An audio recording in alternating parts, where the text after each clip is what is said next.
Dhallywood megastar Shakib খানের সঙ্গে সম্পর্ক বিচ্ছেদ প্রসঙ্গে সম্প্রতি মন্তব্য করেছেন চিত্রনায়িকা অপু বিশ্বাস। তারই বিস্তারিত জানাবো আজকের এই ভিডিওতে। এ বিষয়ে প্রথমে কিছু না বলতে চাইলেও এক পর্যায়ে নিজের মতামত অনুভূতি জানান এই অভিনেত্রী। সম্প্রতি বিশেষ এক সাক্ষাৎকারে অংশ নিলেন অপু বিশ্বাস। আমি দর্শকদের সাথে অ্যাটলিস্ট আমার বাড়ির কথা, সেখানে শাকিব খানের সাথে অপু বিশ্বাসের ফোনে কথা চলে অনেকক্ষণ যাবত। দুজনেই উত্তেজিত হয়ে কথা বলেন। কোন কিছু বলেনি, এটা আসলে অপু বিশ্বাস যা করলেন তার রেজাল্ট উপরওয়ালা তাকেই দিবেন।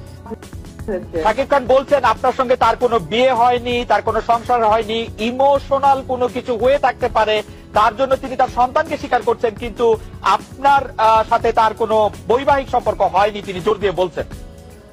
সেটা এখন তার ব্যাপার, সে এখন জোর করে বলবে কি বলবে সেটা আসলে তার ব্যাপার। সে এখন কখন কোন কথা বলতেছে এটা আমি কি করে বলবো।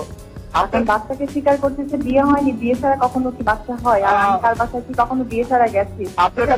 আপনার কাছে কি সেই বৈবাহিক সম্পর্কে কোনো প্রমাণ রয়েছে কিনা? সেই প্রমাণটা তো সাকিবের কাছে। আমাকে যেদিনকে বিয়ে হয়েছে সেদিনকে আমি বললাম না যে আমি চলে আসছি পরে বাসায়, সেই কাগজটা তো তার কাছে ছিল, আমার কাছে তো নাই। আর